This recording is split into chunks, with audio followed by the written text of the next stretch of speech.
L'élection présidentielle au Burundi, fixée au 21 juillet.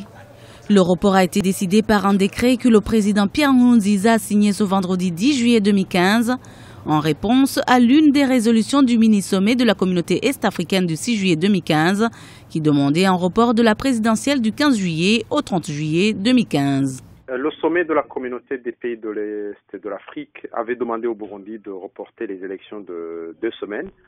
Et le président Nkurunziza n'avait pas fermé les portes de ce report. Et aujourd'hui, finalement, il accepte le report d'une semaine, c'est-à-dire qu'il coupe la poire en deux pour satisfaire la communauté internationale, surtout les pays de l'Est Afrique, et en même temps pour des raisons internes, pour que ça ne dépasse pas la période où il doit être investi s'il est élu. C'est purement interne, et donc, côté de l'opposition, cela ne change pas beaucoup de choses parce que déjà, il y a les gens qui voulaient se faire inscrire, qui ne sont pas inscrits. En même temps, il y a ce problème de 3e mandat qui est contesté par beaucoup de gens. Ce report ne satisfait pas encore l'opposition. Elle estime en effet que les conditions ne seront pas réunies en une semaine pour aller vers une élection crédible et transparente.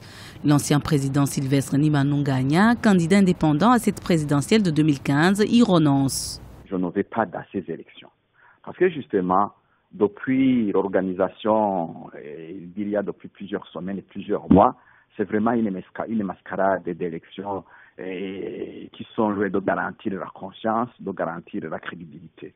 Pour l'intérêt de la démocratie, pour l'intérêt de la paix, pour l'intérêt de la sécurité, nous réclamons toujours qu'il y ait ces négociations entre les différents protagonistes, non pas sur un système à mettre en place au Burundi, mais sur les conditions qu'il faudrait remplir pour se garantir des élections libres et démocratiques. J'entends des arguments qui sont donnés ici ou là, des gens qui pensent qu'on veut remettre en cause ceci ou cela. Non, nous remettons en cause la mauvaise gouvernance du parti CNDD-FDD. La période de la campagne de l'élection du président de la République est donc prorogée jusqu'au 18 juillet. Le calendrier des sénatoriales n'a pas changé pour l'instant. L'élection des sénateurs reste fixée au 24 juillet 2015.